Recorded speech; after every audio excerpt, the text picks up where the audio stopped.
नमस्कार आदाब। आइए रुब्रुक आते हैं सबसे बड़ी और सबसे अहम खबर। हम आपको बता दें, जनपद बिजनौर का मोनिस हत्याकांड, निर्मम हत्या की गई थी मोनिस की, लेकिन आज पीड़ितों के जख्म पर मरहम लगाने का काम किया है उत्तर प्रदेश के हाई कोर्ट द्वारा। उत्तर प्रदेश के हाई कोर्ट के जस्टिस डॉक्टर गौतम चौधरी द्वारा मुख्य आरोपी की जमानत खारिज कर दी गई है। यहाँ पर हम आपको ये भी बताना चाहेंगे कि पश्चिम उत्तर प्रदेश के मूल निवासी मुजफ्फरनगर के वरिष्ठ अधिवक्ता पवन सिंह पुंडीर ने वादी की ओर से जमकर पैरवी की थी और पक्ष रखा था, क्योंकि कुख्यात अपराधी उस्मान ने मोनिस की निर्मम हत्या की थी। कुकर्म का विरोध करने की वजह से उसकी निर्मम हत्या की थी, गला काटकर हत्या की थी, उसकी नसें काट डाली थी और पुलिस ने उसे मुठभेड़ के दौरान गिरफ्तार किया था। पुलिस के ऊपर भी उसने फायरिंग किया था, जिसमें एक पुलिसकर्मी को भी गोली लगी थी और गंभीर हुआ था। उस दौरान वहां के पुलिस अधिकारियों ने दावा किया था कि शीघ्र ही गिरफ्तारी भी होगी और सज़ा भी मिलेगी। इसी की आस लगाए पीड़ित परिजन बैठा है कि कब होगी उसको फांसी की सज़ा, क्योंकि बिजनौर कोर्ट में भी अब ट्रायल शुरू हो गया है। इससे पहले भी बिजनौर के माननीय जनपद न्यायाधीश द्वारा इस मुख्य आरोपी उस्मान की ज़मानत खारिज कर दी गई थी और अब इसकी सुनवाई उच्च न्यायालय में हुई। उच्च न्यायालय में दोनों पक्षों की बहस हुई। दोनों पक्षों की बहस तथा सबूतों के मद्देनज़र जस्टिस डॉक्टर गौतम चौधरी ने बड़ा अच्छा निर्णय सुनाया, जिसकी सराहना हुई है। बिजनौर मुजफ्फरनगर जानसठ में परिजनों में खुशी है और अब आस जताइए कि जल्द से जल्द ऐसे अपराधियों को फांसी की भी सज़ा मिले। हम आपको बता दें, जब ये हत्या की गई थी तो पूरा बिजनौर एकत्र था, हर वर्ग का लोग वहाँ पर जमा था और हर किसी ने दुख जताया था, क्योंकि मोनिस एक मंदबुद्धि का बालक था, छोटा सा मासूम, उसके अंदर दिमाग था और उससे हर कोई प्रेम करता था। पुलिस के मुताबिक और आम सोरस से उस्मान एक कुख्यात प्रवृत्ति का है। बच्चों में उसे देखकर दहशत रहती थी और वह वारदात को अंजाम देता रहता था।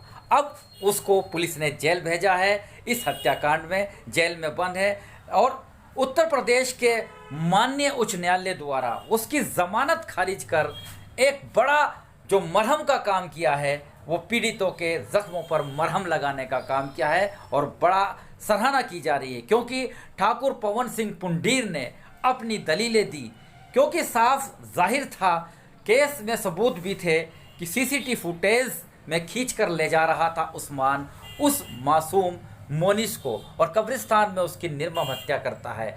उच्च न्यायालय ने सभी चीज़ों को देखा, दोनों पक्षों की बहस सुनी है और जब विश्वास है न्यायालय पर तो इसी तरह से फैसला भी आया है। उत्तर प्रदेश के हाई कोर्ट ने बड़ा फैसला सुनाया है। इससे पहले भी जनपद न्यायाधीश बिजनौर द्वारा भी इसकी ज़मानत खारिज कर दी गई थी।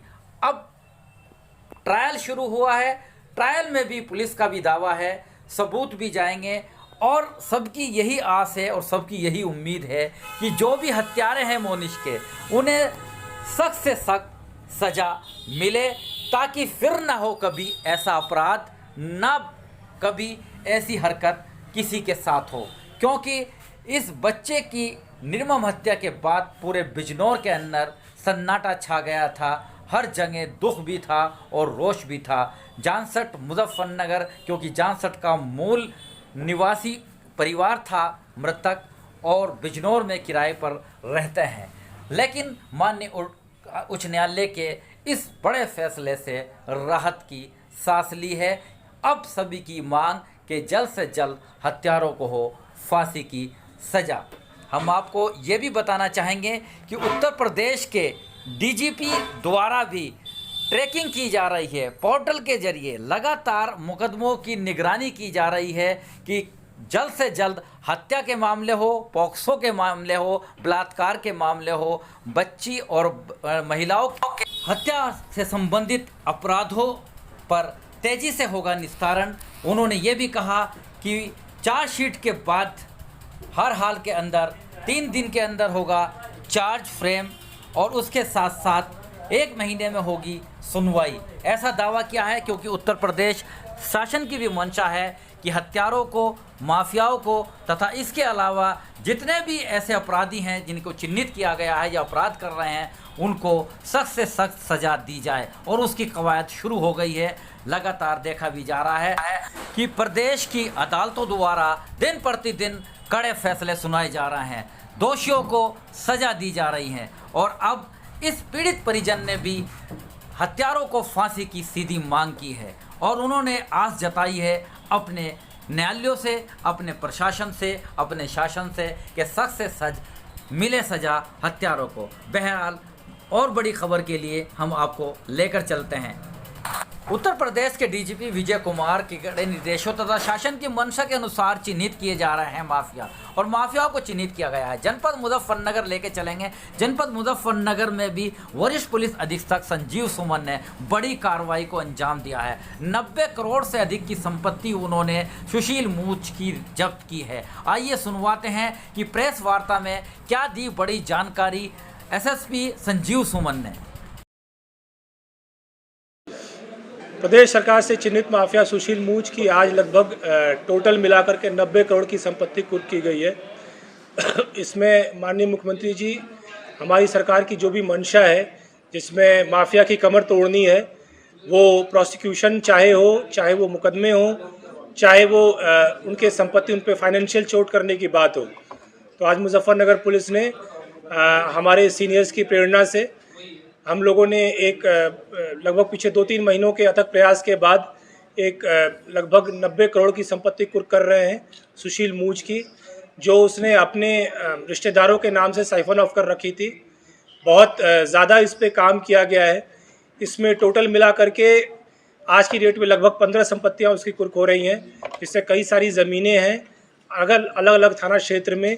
कुछ ज़मीनें बहुत महंगी हैं, कुछ ज़मीनें बाग के नाम पे हैं, कुछ ज़मीनें स्कूल के नाम पे हैं, स्कूल की बिल्डिंग्स हैं, यहाँ पे पेट्रोल पंप्स हैं। इन सभी पे एक वृहद कार्य करके इनको कुर्क करने का आज आदेश हुआ है। हम लोग 1 से 2 दिनों में उन सब संपत्तियों पे नगाड़ा बजवा करके उसकी कुर्की करेंगे। उसको पूरे क्षेत्र में इसका प्रचार प्रसार किया जाएगा।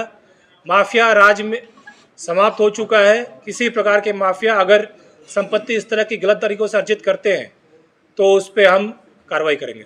सुशील मूछ सर फिलहाल जेल में है या बाहर है? सुशील मूछ फिलहाल अभी जमानत पे है।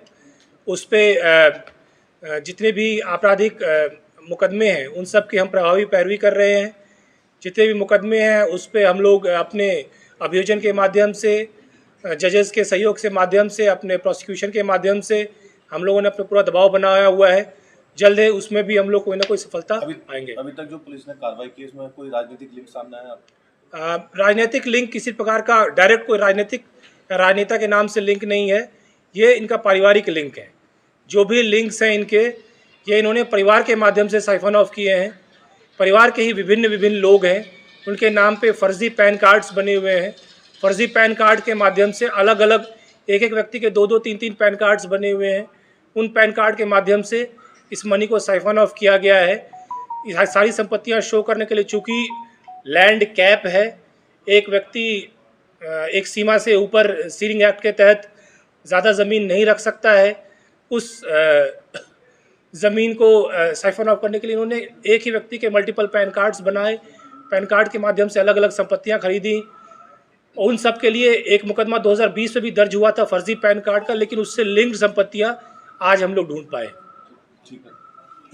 लेकर चलेंगे उस बड़ी खबर की ओर जिसका सभी का इंतज़ार था, क्योंकि हम आपको बता दें हाजी शाहनवाज उर्फ हाजी लालू के खिलाफ इलेक्शन पिटीशन को लेकर कि दर्ज हो या ना हो, दोनों पक्षों की बहस शुरू हो गई थी जनपद जिला जज के न्यायालय में, लेकिन फैसला सुरक्षित रखा गया था। हम आपको बता दें कि दोनों पक्षों की बहस सुनने के बाद जनपद न्यायाधीश च्यवन प्रकाश ने दर्ज कर ली है इलेक्शन पिटीशन, और इसमें 2 अगस्त की तिथि नियुक्त कर दी गई है। अब 2 तिथि के लिए 2 अगस्त तक नोटिस भी इशू किए गए हैं, जो इसमें पार्टी बनाई गई है।